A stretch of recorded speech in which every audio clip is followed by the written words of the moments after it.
Hello students. आज हम लोग क्लास 10th का फर्स्ट चैप्टर जो कि रियल नंबर है स्टार्ट करने जा रहे हैं। और ये चैप्टर है रियल नंबर। इसमें रियल नंबर और उससे रिलेटेड प्रॉपर्टीज़, उनकी प्रॉपर्टीज़ के बारे में हम लोग सीखेंगे। तो सबसे पहले हम समझते हैं कि रियल नंबर को कितने पार्ट में ब्रॉडली डिफाइन किया गया है। जैसा कि हम लोग जानते हैं और आप लोगों ने पिछली क्लासेस में भी सीखा होगा 8-9 क्लासेस में, कि रियल नंबर दो तरीके के होते हैं मेनली ब्रॉडली, रैशनल नंबर्स और इरेशनल नंबर्स। रैशनल नंबर को जनरली क्यू लेटर से रिप्रेजेंट किया जाता है और रियल रैशनल नंबर हम ऐसे रियल नंबर्स को कहते हैं जिनको पी बाई क्यू के फॉर्म में आप लिख सकते हो। जैसे देखो 1/3 है तो आप इसको p बाई क्यू के फॉर्म में लिख पा रहे हो। 1 यहाँ पर p है आपका और 3 जो है ये q है। सिमिलरली इंटीजर्स हैं, कोई अगर 7 को 7/1 के फॉर्म में लिख सकते हो, या डेसिमल में लिखा हुआ है इवन 0.3 तो आप इसको 3/10 लिख सकते हो। तो इस तरह के जो भी नंबर्स हैं जिनको आप p बाई क्यू के फॉर्म में प्रेजेंट कर सकते हो उनको हम रैशनल नंबर कहते हैं। और इरेशनल नंबर्स वैसे नंबर्स होते हैं जिनको कि आप p बाई क्यू के फॉर्म में नहीं लिख सकते हो। जैसे कि इरेशनल नंबर को अगर एग्जांपल से अगर हम समझे तो √2, √3, √5 ये सारे नंबर्स जो हैं ये इरेशनल नंबर होते हैं। और थोड़ा सा अगर हम डिटेल में जाएं तो ये ट्रांसेंडेंटल नंबर्स कहलाते हैं। पाई है, ई है, इस तरह के नंबर्स जो भी ये भी इरेशनल नंबर की कैटेगरी में ही आते हैं। और एक तरीका और है इरेशनल नंबर को लिखने का, और वो है आप डेसिमल के फॉर्म में लिखते हो वैसे, लेकिन देखो ध्यान से कि कैसा होता है वो। 0 पॉइंट जैसे 1, फिर 0 1, फिर 000 1, फिर 000 1, ऐसा चलता जा रहा है। तो ये जो डेसिमल है बच्चों, ये आप ध्यान से अगर देखो तो ये कभी रिपीट नहीं होगा। जैसे यहाँ पर देखें तो अगर हम 0.10, फिर 100 100 फिर आगे ऐसे ही 1 4 टाइम्स 0 आएगा और ये चलता जा रहा है इस तरीके से। तो ये रिपीट तो कभी नहीं होगा और ना ही ये टर्मिनेट होगा, मतलब ये कभी एंड भी नहीं होगा, कभी एंड नहीं होगा इसका, और ना ही ये टर्मिनेट होगा। तो ऐसे डेसिमल्स को हम कहते हैं इरेशनल नंबर। ठीक है, तो इरेशनल नंबर को आपको जो दिखेंगे इरेशनल नंबर्स एक्चुअली जब आप स्टडी करोगे तो उसमें आपको इरेशनल नंबर दो तरीके के दिखेंगे। एक तो ये ऐसा रूट वाला, square root of 2, square root of 3, square root of 5, pi, e, इस तरह के नंबर्स को इरेशनल नंबर कहते हैं। और एक ये भी लिखने का तरीका है इरेशनल नंबर को, नॉन टर्मिनेटिंग नॉन रिपीटिंग कहते हैं इसको। ठीक है, ये नाइदर टर्मिनेट्स नॉर रिपीट्स। ठीक है, और रैशनल नंबर्स जो होते हैं वो या तो आइदर टर्मिनेटिंग होंगे या non terminating but repeating decimals होंगे। ठीक है, जैसे 1/3 है तो 1/3 को अगर आप बच्चों अगर आप डेसिमल के फॉर्म में लिखते हो तो ये क्या आएगा 0.33333, ये है ना, ये रिपीटिंग है। इसमें और इसमें डिफरेंस है, इस दोनों में डिफरेंस है। ये रिपीट नहीं हो रहा है, ये 10 है फिर 100 है फिर 1000 है, कोई रिपीटेशन कुछ नहीं है।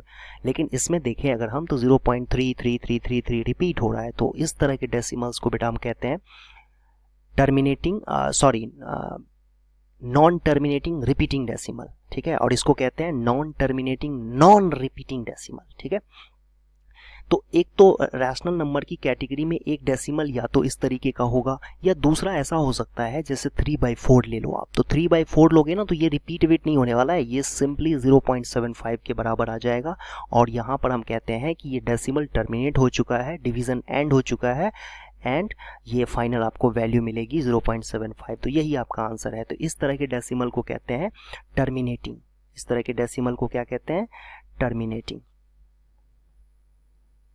और ये जो डेसिमल है इसको क्या कहते हैं, रिपीटिंग, नॉन टर्मिनेटिंग रिपीटिंग। तो रैशनल नंबर और इरेशनल नंबर, ये दो तरह के नंबर्स होते हैं ब्रॉडली रियल नंबर में। हम लोगों को इरेशनल नंबर के बारे में भी इस चैप्टर में सीखना है, ज़्यादा नहीं लेकिन थोड़ा बहुत सीखना है इसमें, और रैशनल नंबर के बारे में भी जानना है। अब रैशनल नंबर को फर्दर अगर हम देखें तो ब्रॉडली दो पार्ट में डिवाइड किया जा सकता है। एक तो नॉन इंटीजर रैशनल नंबर्स, जैसा कि हम लोगों ने अभी देखा ना, फ्रैक्शंस में जो नंबर्स होते हैं, या डेसिमल में। फ्रैक्शन को आप डेसिमल में भी लिख सकते हो, जैसे 1/3 एक फ्रैक्शन था बट उसको हम डेसिमल के फॉर्म में भी लिख सकते थे 0.33333। और एक दूसरा है नॉन टर्मिनेटिंग रिपीटिंग डेसिमल, जैसा कि अभी हमने देखा है ना, ये यही एग्जांपल है, 1/3 ही एग्जांपल है। 1/3 नहीं, बहुत सारे एग्जांपल्स हो सकते हैं। जैसे मान लो आपने ले लिया 1/7, तो 1/7 भी रिपीट होता है। 1/7 की वैल्यू क्या होगी, 1/7 की वैल्यू हो जाएगी 0.1, और फिर करके देखते हैं इसको 1.7 को, क्या आ जाएगा 0.0, ये फिर 3 आएगा, फिर 0 4, 28 आएगा, फिर 2 आएगा, फिर 0, तो 7 2 जा 14 आएगा, फिर 6 आएगा, 7 8 जा 56 आएगा, फिर 4 आएगा, और फिर 7 5 जा 35 आएगा, और फिर 5 आएगा, फिर 0 7 7 जा 49 आएगा, फिर 1 आएगा, और 7 1 जा, यहाँ से रिपीट होना स्टार्ट हो जाएगा। 1 4 2 8 5 7, 1 4 2 8 5 7, देख रहे हो यहाँ से ये रिपीट होना स्टार्ट हो जाएगा। तो 1/7 जो है ये भी आपका एक रिपीटिंग डेसिमल आता है, वो ये इसके कुछ इक्वल आएगा। तो नॉन इंटीजर रैशनल नंबर्स जो हैं मतलब ये या तो टर्मिनेटिंग होंगे या नॉन टर्मिनेटिंग रिपीटिंग होंगे। टर्मिनेटिंग या नॉन टर्मिनेटिंग रिपीटिंग, जैसे ये है टर्मिनेटिंग का एग्जांपल 3/4। अब कब होता है रिपीटिंग, कब होता है नॉन रिपीटिंग, वो भी हम लोग डिस्कस करेंगे। और ये जो है ये है आपका रिपीटिंग डेसिमल। और दूसरा कैटेगरी जो है रैशनल नंबर में वो है आपका इंटीजर्स का। इंटीजर्स की प्रॉपर्टीज़ बहुत ज़्यादा होती हैं, वास्ट प्रॉपर्टीज़ हैं इनकी। तो इंटीजर को जनरली जेड लेटर से रिप्रेजेंट किया जाता है, और इंटीजर को हम ब्रॉडली दो पार्ट में डिवाइड कर सकते हैं। जो एक कैटेगरी है नेगेटिव इंटीजर्स का। नेगेटिव इंटीजर सभी बच्चे जानते हैं, है ना, -3 -2 -1, ये जो है ना इंटीजर्स, ये नेगेटिव इंटीजर्स कहलाते हैं। -4 भी आएगा, -5 इधर की तरफ भी सारे इंटीजर्स आएंगे। और दूसरा कैटेगरी है होल नंबर का। होल नंबर की कैटेगरी में कौन कौन से नंबर्स आते हैं बेटा? 0 1 2 3 4, ये सारे नंबर्स जो है आपके ये होल नंबर की कैटेगरी में आएंगे, ठीक है। और एक बात और कि फर्दर होल नंबर को हम दो पार्ट में ब्रॉडली डिफाइन कर सकते हैं। एक तो जीरो मतलब ऑब्वियसली एक ही नंबर आएगा 0, और दूसरा नेचुरल नंबर्स। अब ये नेचुरल नंबर जो है ये हमारा मेन कंसर्न है इस चैप्टर में। अगर हम बात करें तो रियल नंबर जो चैप्टर है आपका, इस रियल नंबर चैप्टर में सबसे जो इम्पॉर्टेंट चीज़ें हम लोग जो सीखने वाले हैं, डिटेल में डिस्कस करने वाले हैं, वो है natural number and it's properties, ठीक है। तो नेचुरल नंबर और उसकी प्रॉपर्टीज़ के बारे में इस चैप्टर में हम सीखेंगे। हाँ, फर्दर नेचुरल नंबर को भी कई कैटेगरीज में डिवाइड कर सकते हैं, जैसे इवन नंबर। इवन सबको पता है क्या होता है, 2 4 6 8 इस तरीके के नंबर। ऑड नंबर्स, फिर प्राइम नंबर्स। प्राइम नंबर पता है सबको, 2 3 जो नंबर खुद से और 1 से खाली डिविजिबल होते हैं उनको हम प्राइम नंबर्स कहते हैं। कंपोजिट नंबर क्या होता है? कंपोजिट नंबर ऐसे नंबर्स जिनके 2 से ज़्यादा डिवाइजर्स हों। प्राइम नंबर जिनके एग्जैक्टली 2 डिवाइजर्स हो, 1 एंड नंबर इटसेल्फ। लेकिन कंपोजिट में ऐसा नहीं होता है। कंपोजिट में इसके मोर देन 2 डिवाइजर्स होते हैं। ऐसे नंबर्स को, ऐसे नेचुरल नंबर्स को कंपोजिट नंबर कहते हैं। और परफेक्ट नंबर भी एक नंबर होता है, हालांकि ये इतना इंपॉर्टेंट नहीं है। परफेक्ट नंबर जैसे 6 है, 6 के फैक्टर 1 2 3 होते हैं, ठीक है। हम 6 भी फैक्टर होता है, बट 6 को एक्सक्लूड करना है। The number itself will be excluded. और फिर जो उसके फैक्टर्स आएंगे, नंबर को खुद को छोड़ के जो भी उसके फैक्टर्स हैं उनका सम अगर 1 + 2 + 3 ये 6 के बराबर आ रहा है, तो ऐसे नंबर्स को हम कहते हैं परफेक्ट नंबर। ओके, ठीक है। नेक्स्ट जो कॉन्सेप्ट है जो आपको समझना चाहिए अच्छे तरीके से, वो है डिविजिबिलिटी। तो ये डिविजिबिलिटी क्या होता है बच्चों, ये आप सभी जानते हो। बस यहाँ पर क्या किया गया है कि आपको लेटर से एक्सप्लेन किया गया है, ABC से एक्सप्लेन किया गया है। तो ये थोड़ा सा अलग सा दिख सकता है, बट ये कोई डिफ़िकल्ट चीज़ नहीं है। जैसे एग्जांपल के लिए आप एक सेकंड के लिए देखो एग्जांपल कि मान लो मैंने आपको कहा कि ये 15 एक नंबर ले लो और एक 5 नंबर ले लो। तो सबको पता है कि 15 5 से डिविजिबल है। 5 3 = 15 होता है, और ये आपका रिमाइंडर 0 आ गया। तो बच्चों क्या हम इसको 15 को 5 × 3 लिख सकते हैं? बिल्कुल लिख सकते हैं, कोई इश्यू नहीं है यहाँ पर। तो यही है यहाँ पर कि भाई कोई एक ए इंटीजर है, नॉन जीरो इंटीजर है, और ये एक इंटीजर बी को डिवाइड कर रहा है। जैसे यहाँ पर 15 को 5 डिवाइड कर रहा है, then 15 can be written as 5 × 3, है ना। ये 3 यहाँ पर आप समझ लो, जैसा यहाँ पर लिखा हुआ है ना कि ये b = AC। तो b = AC का मतलब ये हुआ कि 15 यहाँ पर b है, 15 यहाँ पर मैंने b ले लिया और a ले लिया डिवाइज़र जो कि 5 है, और हमारे पास c जो मिलेगा वो 3 मिलेगा। ऑब्वियसली अगर हम एक नंबर ले लें 15 और दूसरा नंबर ले लें 5, तो ऑब्वियसली क्योंकि 15 5 से डिविजिबल है, तो हमें एक तीसरा इंटीजर c मिल जाएगा, सच दैट वो a के टेबल में आएगा, मतलब 3 पे आएगा। जैसे ना 15 जो है वो a के टेबल में 3 पे आएगा, तो ये c की वैल्यू आपको 3 मिल जाएगी। कोई एक नंबर दूसरे नंबर से डिविजिबल है, तो एक तीसरा इंटीजर भी हमें मिलेगा, such that this first integer can be written as product of these 2 numbers, ठीक है, इन दोनों नंबर्स के प्रोडक्ट के फॉर्म में इनको लिखा जा सकता है। तो यही हमें यहाँ पर समझाया गया है कि डिविजिबिलिटी क्या है। ये बताने की ये कोशिश कर रहा है आपको कि अगर आप कोई एक इंटीजर a लेते हो, ठीक है, और एक दूसरा इंटीजर b लेते हो, अगर a b से डिविजिबल है तो c एक तीसरा इंटीजर आएगा such that b is equal to ac। तो ऐसा देख ही सकते हैं हम 15 हमने एक नंबर ले लिया, और भी एग्जाम्पल ले सकते हैं, ऐसी कोई बड़ी बात नहीं है। एक एग्जाम्पल और लेकर के मैं आपको दिखाता हूँ। जैसे मान लो कि आपने ले लिया 20 और 4 ले लिया, तो ये ऑब्वियसली 4 जो है 20 को एक्जैक्टली डिवाइड करेगा, 5 पे डिवाइड करेगा, तो ये 25 और 0 आ जाएगा reminder. That means 20 can be written as 4 into 5। यही आपसे कहा जा रहा है, बस सिंपल सा कॉन्सेप्ट है, ठीक है।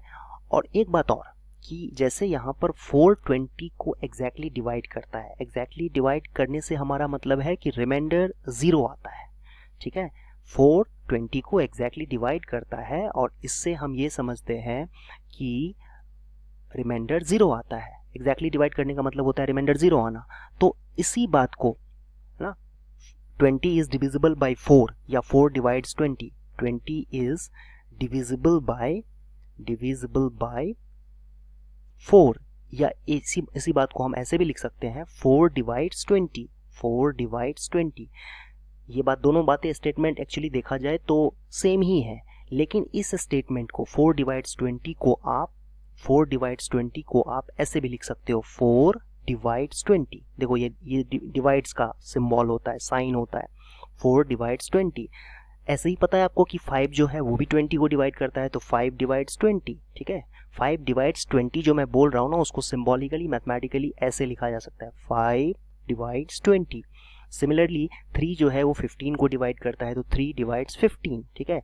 1 जो है वो तो सबको डिवाइड करता है, तो 1 डिवाइड्स 20, 1 डिवाइड्स 21, 1 डिवाइड्स 100, सबको डिवाइड करता है ना। ऐसे इसी तरीके से 91 13 से डिविजिबल होता है, तो 13 डिवाइड्स 91, ठीक है। तो ये लिखने का एक तरीका होता है जो आपको पता होना चाहिए। और जब डिवाइड नहीं करेगा, जब मान लो कि कोई नंबर एक दूसरे नंबर को डिवाइड नहीं करता है, तो उसको कैसे लिखते हैं? जैसे 4 does not divide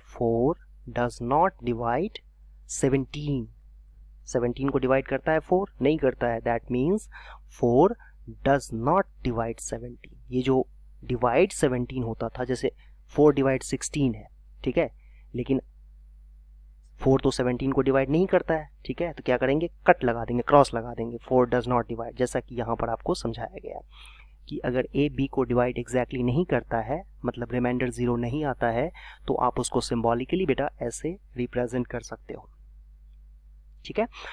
next concept है एल्गोरिथम। तो एल्गोरिथम क्या होता है कि algorithm is a series of well defined steps. जब भी आप क्वेश्चन को सॉल्व करते हो तो आप स्टेप बाय स्टेप सॉल्व करते हो। फॉर एग्जांपल x + 2 3 के इक्वल है, तो आप कैसे लिखते हो? x = 3 - 2, और फिर x की वैल्यू क्या ले लेते हो? 1 के इक्वल ले लेते हो। तो ये जो है स्टेप्स जो है, पहला स्टेप, दूसरा स्टेप, तो यही एल्गोरिथम कहलाता है।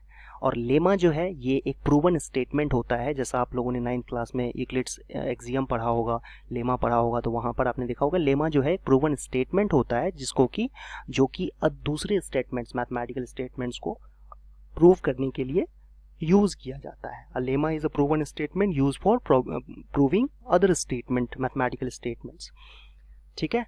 तो हम लोग अब डिस्कस करने वाले हैं इस चैप्टर का मेन कॉन्सेप्ट, जो है यूक्लिड्स डिवीजन लेमा। और ये कहता है कि अगर a and b are two positive integers, then there exist unique integer q and r such that a is equal to bq + r। ये स्टेटमेंट आपको याद रखना चाहिए। स्टेटमेंट बहुत इंपॉर्टेंट है, स्टेटमेंट आपको रटा होना चाहिए, एकदम बिल्कुल याद रहना चाहिए, क्योंकि कभी कभी स्टेटमेंट भी पूछ सकते हैं 1 मार्क क्वेश्चन में। और ये भी है, यहाँ पर एक कंडीशन भी है कि where r is greater equal than 0 less than b and if b divides a then r is equal to 0। ये स्टेटमेंट है, हम इसको डिटेल में समझते हैं कि ये क्या कहना चाहता है। कोई बहुत ही डिफ़िकल्ट नहीं है, ये बहुत ही सिंपल सा आपका ये स्टेटमेंट है जो आप लोग बचपन से करते आए हो। बस इसको इन्होंने क्या किया है, a and b के टर्म में लिख दिया है। तो जैसा कि हम लोगों ने देखा कि यूक्लिड डिवीज़न लेमा क्या होता है बच्चों, अगर हमारे पास कोई भी दो इंटीजर्स हैं a और b, तो दो और इंटीजर्स q और r एग्जिस्ट करेंगे और वो इस रिलेशन को सेटिस्फाई करेंगे, a is equal to b q plus r, where r is greater than equal to 0 and less than b। इसका क्या मतलब हुआ? ये कोई बहुत कह सकते हैं कि रॉकेट साइंस नहीं है, बहुत ही सिंपल सा कॉन्सेप्ट है। आप लोग छोटी क्लासेस से ही डिवीज़न करना आपको पता है, डिवीज़न कैसे करते हैं। दो नंबर्स अगर दिया हुआ है, कोई भी दो नंबर अगर आप सोच लो, जैसे मान लो मैंने ले लिया एक नंबर 67 और दूसरा नंबर ले लिया 13, तो अगर हम 67 को 13 से डिवाइड करेंगे तो क्या होगा? 67 को अगर आप 13 से डिवाइड करते हो तो 13 5 जा 65 और 2 यहाँ पर रिमाइंडर आएगा, 2 यहाँ रिमाइंडर आएगा और 5 कोशेंट आएगा। तो ये यूक्लिड डिवीज़न लेमा ये कहता है कि अगर आपने कोई दो नंबर लिया हुआ है तो आप उसको दो और इंटीजर्स एग्जिस्ट करेंगे। आपने कोई दो नंबर पिक कर लिया पॉजिटिव इंटीजर्स, तो दो और नंबर्स एग्जिस्ट करेंगे और वो a is equal to b q plus r को सेटिस्फाई करेंगे। तो अगर हमने सपोज एक सेकेंड के लिए a ले लिया 67 और b ले लिया 13, तो ये कहना चाह रहा है कि दो और इंटीजर्स जैसे इस केस में 5 और 2 एग्जिस्ट करेंगे और वो इस कंडीशन को a is equal to b q plus r को सेटिस्फाई करेंगे। That means 13 into 5 plus 2। तो ये तो बहुत ही नॉर्मल सी बात है कि भाई अगर हमने दो नंबर कोई ले लिया 67 और 13, फिर उसको डिवाइड करेंगे, 67 को 13 से डिवाइड करेंगे तो कुछ तो कोशेंट आएगा ही और कुछ रिमाइंडर आएगा। हाँ, एक बात यहाँ पर इंपॉर्टेंट है कि ये रिमाइंडर जो होना चाहिए वो डिवाइज़र से छोटी वैल्यू होनी चाहिए, ठीक है? डिवाइज़र से छोटी वैल्यू होनी चाहिए और साथ ही साथ पॉजिटिव नॉन नेगेटिव वैल्यू होनी चाहिए, नॉन नेगेटिव इंटीजर होनी चाहिए। तो ये चीज़ आपको बताने की कोशिश की जा रही है यूक्लिड डिवीज़न लेमा के थ्रू। ऐसे ही आप अगर मान लो एक सेकेंड के लिए कि a को 13 ले लेते और b को 67 लेते, तब कैसे लिखा जा सकता था 13 को फिर हम लिखते 67 टाइम्स 0 और प्लस 13, इस तरीके से लिखा जा सकता था। ये आपका a है यहाँ पर, ये है b, ये है q और ये है r, ठीक है? तो दोनों तरीके से लिख सकते हैं, मतलब हम a को 67 भी ले सकते हैं, b को 13, या फिर a को 13 b को 67 ले सकते हैं। तो कंडीशन क्या फॉलो होना चाहिए कि r जो है, जो आपका ये रिमाइंडर आता है, ये डिवाइज़र से, डिवाइज़र जो कि यहाँ पर 67 है, उससे छोटी वैल्यू होनी चाहिए। इस केस में r जो है वो डिवाइज़र जो कि 13 है उससे एक छोटी वैल्यू होनी चाहिए।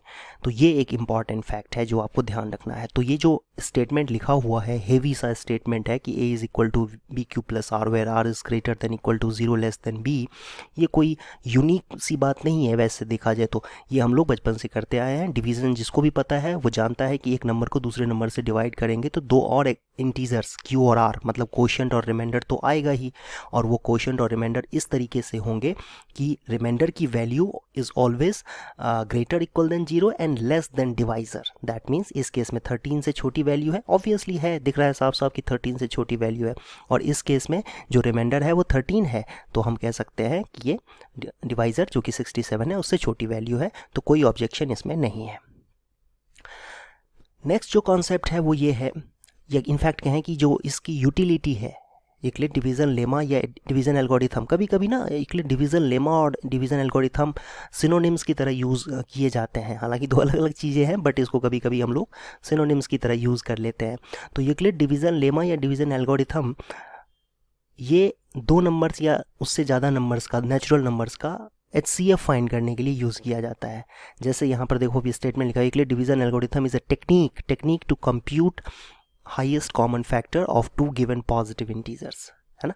HCF होता क्या है a और b का, जैसे a और b है यहाँ पर आपके पास, तो इसका जो हाईएस्ट, इसका और इस दोनों का जो हाईएस्ट कॉमन फैक्टर होगा, इसके कुछ फैक्टर्स होंगे और इसके कुछ फैक्टर होंगे, तो वो सारे फैक्टर्स जो दोनों में कॉमन है, तो हाईएस्ट कॉमन फैक्टर जो है वो क्या कहलाता है यहाँ पर, हाईएस्ट कॉमन फैक्टर जो है वो इन दोनों का कॉमन फैक्टर होगा और सबसे बड़ा फैक्टर होगा। जैसे एग्जांपल से, ये मेरे ख्याल से ए बी से उतने अच्छे से नहीं समझ में आएगा, बट हम अगर दो पर्टिकुलर कोई एग्जांपल ले लें, मैंने 36 ले लिया और 24 ले लिया, तो 36 को आप कैसे लिख सकते हो? 36 को लिख सकते हो 2 पावर 2 इंटू 3 पावर 2, 4 9 या 36 होता ना। और इसको कैसे लिख सकते हो? 2 power 2 into in fact 2 power 3 into 3। तो अब देखो दोनों में कॉमन फैक्टर क्या है? हाईएस्ट। दोनों में कॉमन फैक्टर 2 पावर 2 है, ठीक है कि नहीं? 2 पावर 2 इसमें भी है, 2 पावर 2 इसमें भी है, 2 पावर 3 नहीं है इसमें, इसलिए 2 पावर 2 कॉमन फैक्टर आ गया, हाईएस्ट कॉमन फैक्टर 2 के टर्म में अगर हम बात करें तो। और फिर इसमें भी 3 पावर 2 है और यहाँ पर 3 पावर 1 है, तो 3 भी एक कॉमन फैक्टर है। तो HCF जो होगा अब देखो HCF जो होगा वो क्या होगा, 2 2 जा 4 3 जा 12, तो यही 12 जो 12 इन दोनों नंबर्स के अंदर हाईएस्ट कॉमन फैक्टर है, तो ये ही HCF है। तो ये आपको ये डिवीज़न लेमा जो है ये या एल्गोरिथम जो है आपको इन दोनों का HCF फाइंड करने में हेल्प करता है। हालांकि यहाँ पर मैंने जो HCF फाइंड किया है ये प्राइम फैक्टराइजेशन से किया है, लेकिन प्राइम फैक्टराइजेशन से बियॉन्ड जाकर के भी हम HCF फाइंड कर सकते हैं यूजिंग यूक्लिड डिवीज़न एल्गोरिथम या यूक्लिड डिवीज़न लेमा। और वो कैसे करते हैं वो मैं आपको दिखाता हूँ। देखो ये बहुत ही सिंपल सा टेक्निक है। सबसे पहले तो आपको क्या करना चाहिए, स्टार्टिंग में रफ में आप एक बार डिवाइड कर लो। जैसे 36 और 24 की बात करें अगर हम, तो 24 से 36 को डिवाइड कर दो, 1 आएगा, 24 फिर रिमाइंडर 12 आएगा, फिर ये यहाँ पर डिवीज़न में आ जाता है, 12 2 जा 24, रिमाइंडर 0 आ जाएगा। अब ये जो स्टेप्स हमने किए हैं, पहले हमने 24 को 36 को 24 से डिवाइड किया, फिर जो रिमाइंडर आया उसको फर्दर 24 से डिवाइड कर दिया और फाइनली रिमाइंडर 0 आ गया। तो यहाँ पर हम अब मानेंगे कि हमारा स्टेप जो है वो कंप्लीट हो चुका है, हमारा कैलकुलेशन कंप्लीट हो चुका है और इस चीज़ को अब हम एल्गोरिथम से हम लोग लिखेंगे। तो HCF हमें अगर फाइंड करना है, HCF ऑफ 24 36 अगर निकालना है, तो सबसे पहला काम क्या करेंगे कि लार्जर नंबर इसमें कौन सा है, 36 लार्जर नंबर है, तो 36 को पहले लिखेंगे और फिर उसके बाद 24 है, दो इंटीजर एग्जिस्ट करेंगे। कौन कौन से इंटीजर, एक तो 1 एग्जिस्ट करेगा और एक 12 एग्जिस्ट करेगा, मतलब एक क्वोशिएंट एग्जिस्ट करेगा और एक रिमाइंडर एग्जिस्ट करेगा, जैसा कि यूक्लिड डिवीज़न लेमा कहता है। तो ये 36 को हम 24 इंटू 1 प्लस 12 लिख सकते हैं। फिर उसके बाद हमने अगर A को 24 ले लिया और B को 12 ले लिया, तो फिर से दो और इंटीजर एग्जिस्ट करेंगे, है ना, 2 एंड 0, ये क्वोशिएंट आएगा और ये रिमाइंडर आएगा। अब क्योंकि रिमाइंडर यहाँ पर 0 आ चुका है तो दैट मीन्स कि हमें अब आगे प्रोसीड नहीं करना है, बस यहीं पे रोक देना है डिवीज़न को। और ये जो क्वांटिटी आपके पास निकल के आई है ये 12, यही कहलाएगा आपका HCF। जो लास्ट में डिवाइज़र बचेगा, लास्ट स्टेप में एल्गोरिथम का जो लास्ट स्टेप है उसमें जो डिवाइज़र है वही आपका क्या कहलाता है, HCF कहलाता है। तो ये इस तरीके से आपको HCF निकालने के लिए ये यूज़ किया जा सकता है यूक्लिड डिवीज़न एल्गोरिथम, और हम लोग इसमें यही सीखेंगे। इसको और बेहतर तरीके से समझने के लिए एक एग्जांपल हम लोग देखते हैं।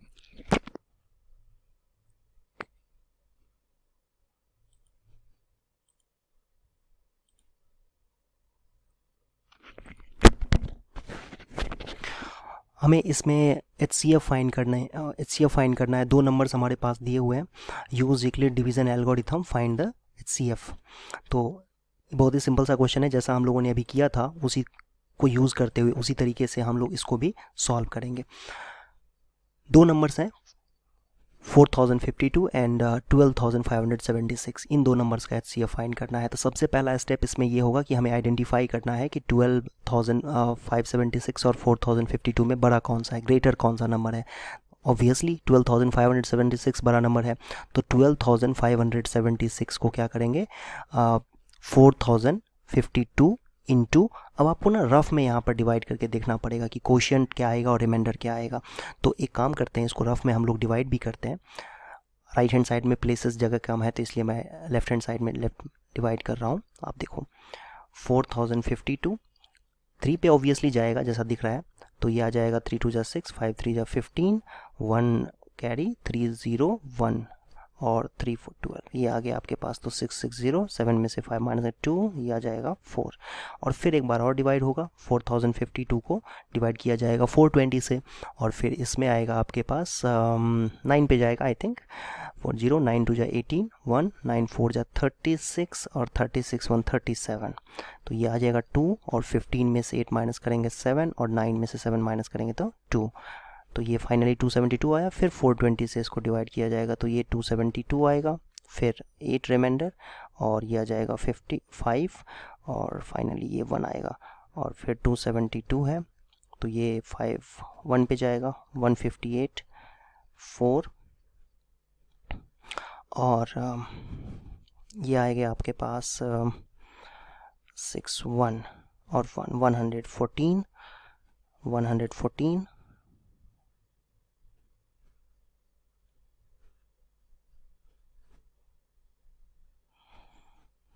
272,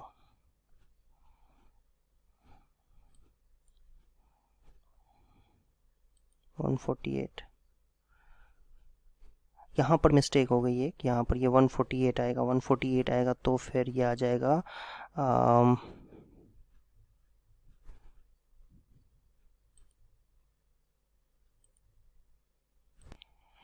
सो बेसिकली ये डिवीज़न यहाँ पर एक स्टेप में मिस्टेक हो गई थी कि 148 आएगा रिमाइंडर, फिर वो उसके बाद डिवाइड कंटिन्यू करेंगे इस तरीके से, तो फाइनली यहाँ पर हमारे पास जो आंसर आएगा वो होगा 4। तो आप देख सकते हो कि इस केस में अगर हम बात करें तो HCF जो हमारा आएगा वो क्या होगा, 4 HCF होगा।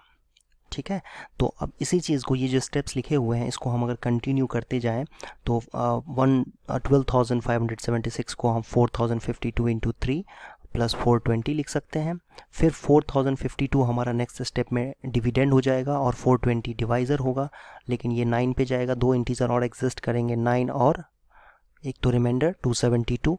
फिर हमारा नेक्स्ट स्टेप में 420 जो है ये हमारा डिविडेंड हो जाएगा और 272 डिवाइज़र, तो ये 1 पे दो और इंटीजर्स Q और R एग्जिस्ट करेंगे, 1 और 148। फिर same 272 is equal to 148 into 1 plus 124। फिर 148 को हम 124 इंटू 1 प्लस 24, फिर 124 को हम 24 इंटू 5 प्लस 4 लिख सकते हैं। ठीक है, और फिर 24 को हम 4 इंटू 6 प्लस 0 लिख सकते हैं। तो ये लास्ट स्टेप में जो डिवाइज़र हमारे पास आया है यही हमारा क्या होता है, HCF होता है। तो इस केस में अगर HCF हम देखें तो क्या आंसर आएगा, 4 होगा। तो यही चीज़ हमें करना था यहाँ पर इसमें कि यूक्लिड एल्गोरिथम को यूज़ करते हुए HCF फाइंड करना था। तो पहले आप क्या करो कि लॉन्ग डिवीज़न मेथड से आप इसको डिवाइड कर लो स्टेप बाय स्टेप रफ में, और साथ ही साथ जो स्टेप्स आपने किए हुए हैं यहाँ पर, जो स्टेप किए हैं, जैसे पहले हमने 12576 को 4052 से डिवाइड किया, रिमाइंडर जो भी आया उसको हमने लिख दिया। फिर उसके बाद जो यहाँ पर डिविडेंड था वो एक्चुअली में यहाँ पर इनफैक्ट डिवाइज़र था वो यहाँ पर डिविडेंड बन गया, और जो रिमाइंडर था वो यहाँ पर डिवाइज़र बन गया। तो इस तरीके से कंटिन्यू करते जाएंगे और लास्ट स्टेप में जहाँ पर जो लास्ट स्टेप में डिवाइज़र होगा वही आपका HCF होगा। तो इस तरीके से इसको किया जाता है। और समझते हैं एक एग्जांपल से, अब हम यूक्लिड डिवीज़न लेमा को अप्लाई कैसे कर सकते हैं वो हम देखते हैं। नेक्स्ट एग्जाम्पल है यूक्लिड डिवीज़न लेमा का एप्लीकेशन। इसमें कहा जा रहा है कि show that every positive even integer is of the form 2q and that every positive odd integer is of the form 2q plus 1। जितने भी इवन पॉजिटिव नंबर्स होंगे, मतलब दुनिया में जितने भी पॉजिटिव इंटीजर्स होते हैं वो 2q के फॉर्म के होंगे, और जितने भी ऑड नंबर्स होते हैं, ऑड इंटीजर्स होते हैं, वो 2q प्लस 1 के फॉर्म के होंगे, where q is some integer, q कोई एक इंटीजर है। तो इसका सॉल्यूशन देखो कैसे होगा। सबसे पहले तो हमें इसमें समझना पड़ेगा कि a मान लेते हैं कोई एक नंबर है। ठीक है, let a is any positive integer and take b is equal to 2। ठीक है, take b is equal to 2। तो a को कैसे फिर लिख सकते हैं डिवीजन लेमा से, जब आपने ए कोई भी पॉजिटिव इंटीजर ले लिया और बी को 2 ले लिया है, तो कैसे लिख सकते हो आप इंटीजर को, 2q प्लस आर। दो और इंटीजर्स एग्जिस्ट करेंगे such that a is equal to b q plus r, but b तो हमने 2 ले रखा है। 2 क्यों लिया हुआ है, क्योंकि इसमें इसने कंसीडर 2q और 2q प्लस 1 बोला है ना, इसीलिए हमने यहाँ पर b की वैल्यू 2 ली है। Where r is greater than equal to 0 and less than p, लेकिन b तो यहाँ 2 है इसलिए लेस देन 2 लेना होगा। तो यहाँ से आप देखो कि r की वैल्यू क्या क्या ली जा सकती है, r can be 0 and 1 only, दो ही चीज़ें ले सकते हैं, दो ही वैल्यूज़ ले सकते हैं, 0 एंड 1। तो इससे आपके पास जो a है वो कैसा हो जाएगा, जब r की वैल्यू 0 लोगे तो 2q है ना, when r is equal to 0, और a की वैल्यू 2q प्लस 1 होगी जब r की वैल्यू 1 लेंगे तो उस केस में। ठीक है, देयरफॉर यहाँ से हम ये कह सकते हैं, therefore we have two integers 2q and 2q plus 1। Clearly यहाँ से हम ये कह सकते हैं, क्लियरली 2q इज इवन, ठीक है, and 2q plus 1 is odd. है ना। जैसे हमने क्या देखा यहाँ पर कि a जो है वो 2q प्लस r होगा, where q is any integer, q कोई भी एक इंटीजर है, और a जो है फिर r की वैल्यू 0 लेंगे तो a 2q आ जाएगा, और अगर r की वैल्यू 1 लेंगे तो a जो है 2q प्लस 1 आएगा। तो भाई कोई भी a तो कोई भी इंटीजर है, यहाँ पर आप देख सकते हो कि a तो कोई भी इंटीजर है, और वो दो ही तरीके के हो सकते हैं, 2q या 2q प्लस 1। तो 2q के फॉर्म का अगर हुआ तो वो इवन होगा, और 2q प्लस 1 के फॉर्म का हुआ तो उस केस में ऑड आ जाएगा। ठीक है, तो क्योंकि दो ही तरह से इंटीजर को लिखा जा सकता है, 2q या 2q प्लस 1, उसमें से ये एक इवन को रिप्रेजेंट करेगा और ये ऑड नंबर को रिप्रेजेंट करेगा। तो इस तरीके से प्रूव हमने कर दिया, हेंस प्रूव्ड। एक और एग्जांपल देखते हैं, सॉल्व एग्जांपल से लिया है एनसीईआरटी से ये मैंने। अब इसमें क्या करना है कि show that any positive odd integer is of the form 4q plus 1 और 4q plus 3 where q is some integer. तो इसमें आप देखो कि 4q लिया हुआ है और 4q प्लस 1 और 4q प्लस 3 लिया गया है। तो हम अभी देखो ध्यान से, इसमें इसका सॉल्यूशन अगर हम लिखते हैं तो लेट, सबसे पहले इसमें कहेंगे let a be any positive integer. Any का मतलब कुछ भी हो सकता है, यहाँ पर ये एनी वर्ड के ऊपर हमें फोर्सफुली यहाँ पर ये देखना समझना होगा कि भाई एनी वर्ड के ऊपर हमने काफ़ी फोर्स लगाया हुआ है कि ये कोई भी पॉजिटिव इंटीजर है, any positive integer. Take b is equal to 4। भाई ये हमने यहाँ पर कोई भी पॉजिटिव इंटीजर अज्यूम कर लिया, और साथ ही साथ b को हमने कह दिया कि ये 4 के बराबर है। देन a को हम यूक्लिड डिवीजन लेमा से कैसे लिख सकते हैं, 4q plus r, a is equal to b q plus r. But b तो हमने यहाँ पर 4 लिया हुआ है। 4 क्यों लिया हुआ है, क्योंकि इसमें अगर देखें हम तो 4 को ही कंसीडर किया गया है, इसलिए हमने यहाँ 4 ले रखा है। Where r is greater than equal to 0 and less than b क्या है यहाँ पर बच्चों, 4 है, तो b को 4 ले लेंगे।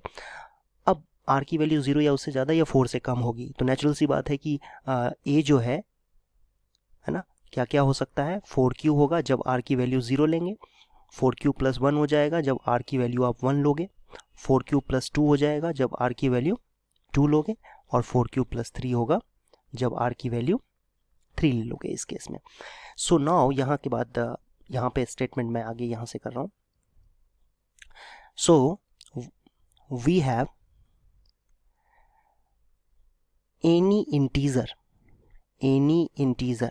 Positive integer can be of the form 4q plus 1, 4q plus 2, 4q plus 3 और 4q plus 3। मतलब ये कि कोई भी इंटीजर a जो है यहाँ पर, ये एक कोई भी इंटीजर हो सकता है, पॉजिटिव इंटीजर ऑब्वियसली। तो पॉजिटिव इंटीजर, कोई भी पॉजिटिव इंटीजर इन्हीं 3-4 फॉर्म में से किसी फॉर्म का होगा, या तो 4q होगा, या 4q प्लस 1 होगा, या 4q प्लस 2 होगा, या 4q प्लस 3 होगा। ठीक है, here 4q is equal to 2 times 2q which is even.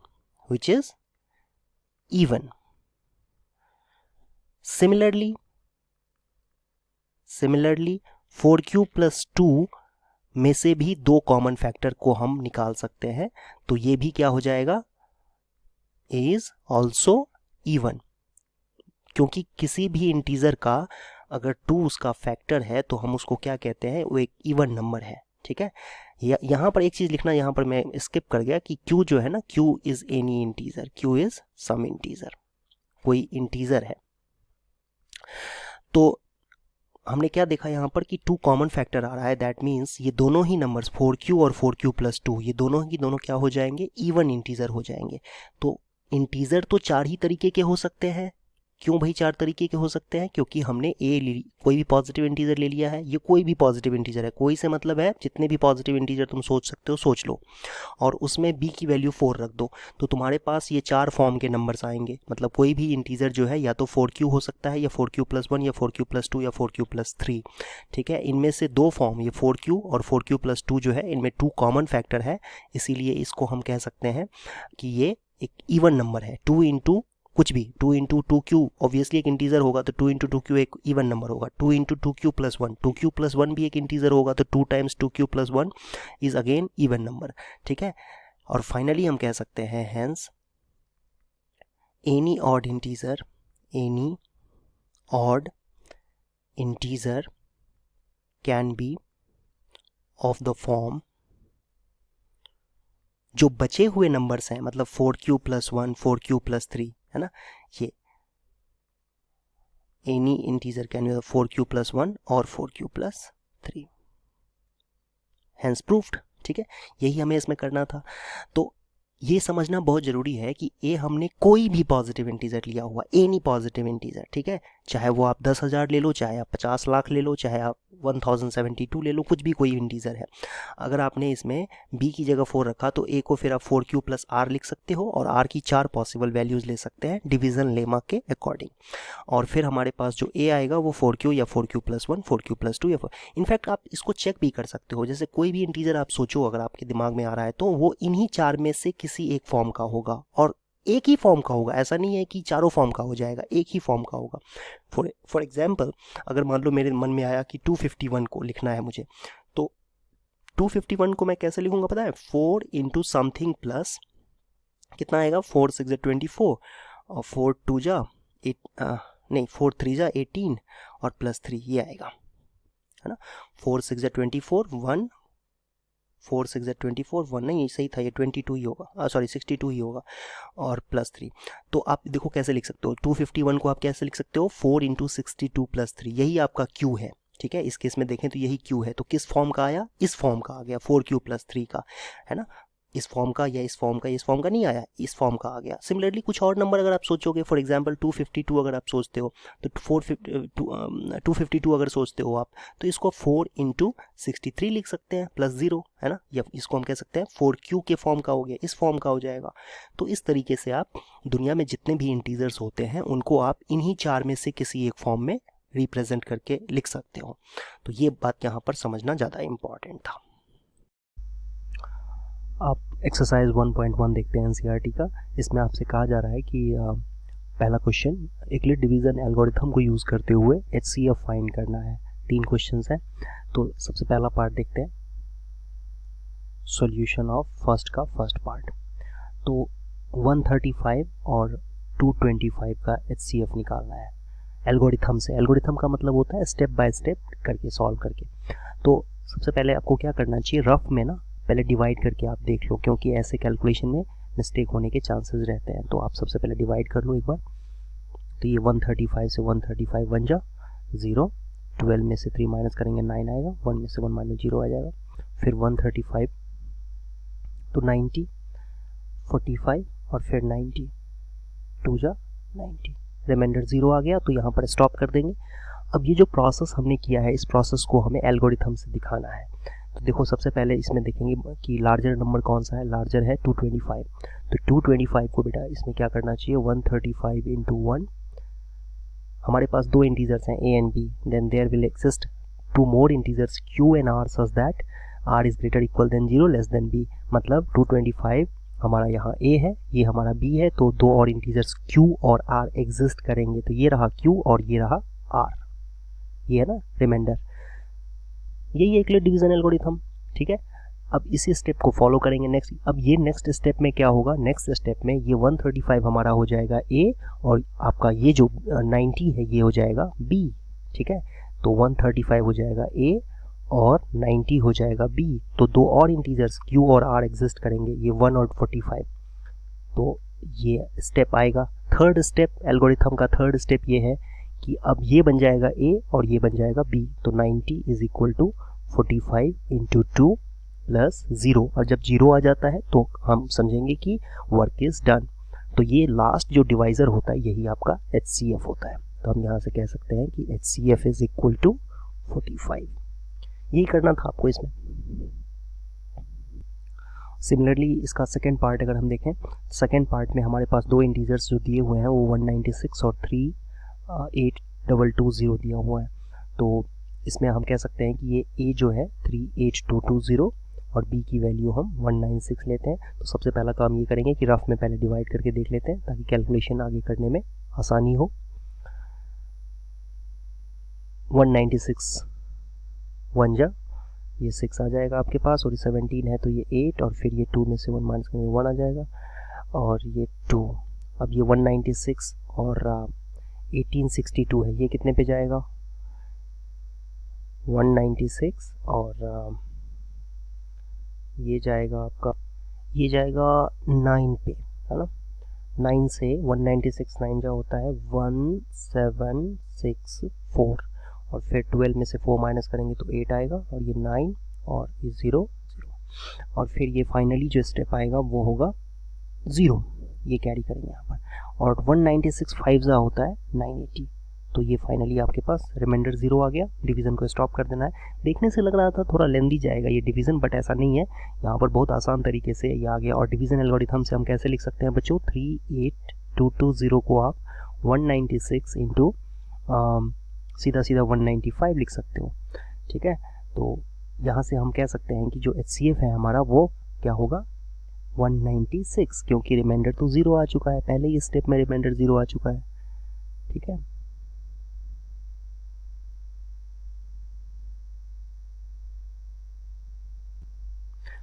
तो यही हमारा HCF हो जाएगा। तो जब कभी भी बच्चों की HCF फाइंड करना है तो ये डिवीजन एल्गोरिथम आप यूज़ करके आसानी से कर सकते हो। अब यहाँ पर तो बड़ी आसानी से आ गया था, पहले स्टेप में 196 जो है एग्जैक्टली कह सकते हैं कि 38220 को डिवाइड कर रहा है, तो कोई इशू ही नहीं है इसमें, दोनों में जो हाईएस्ट कॉमन फैक्टर होगा वो 196 होगा। दैट्स इट, कंप्लीट हो गया ये। थर्ड पार्ट देखते हैं। थर्ड पार्ट है, इसका HCF निकालना है हमें 867 एंड 255। तो सबसे पहले तो रफ में हम एक काम करते हैं कि इसका डिवीज़न देख लेते हैं। 255 है और 867 है, तो 255 आई थिंक 3 पे जाएगा, 5 3 जा 15, 1 5 3 जा 15, 1 16, 1 3 2 जा 6 1 7, 102, ठीक है। फिर डिवाइड करेंगे 255 से, तो ये आएगा 102, 102 2 जा 204, और फिर आपके पास रिमाइंडर आएगा 1, और ये आएगा 551। फिर 102 निकालेंगे तो 51 2 जा 102, रिमाइंडर 0 आ गया। That's it. तो अब इसी को स्टेप बाय स्टेप हम सॉल्व करेंगे। जो एल्गोरिथम हमें कहता है कि स्टेप बाय स्टेप करो, तो 867 को कैसे लिखा जा सकता है बच्चों, 255 इंटू 3 प्लस 102। फिर 102 को 255 को कैसे लिख सकते हैं, 102 इंटू 2 प्लस 51, और फिर 102 को कैसे लिखेंगे, 51 इंटू 2 प्लस 0। अब क्योंकि रिमाइंडर 0 आ गया तो हमारा वर्क कंप्लीट हो गया, और यही हमारा HCF है।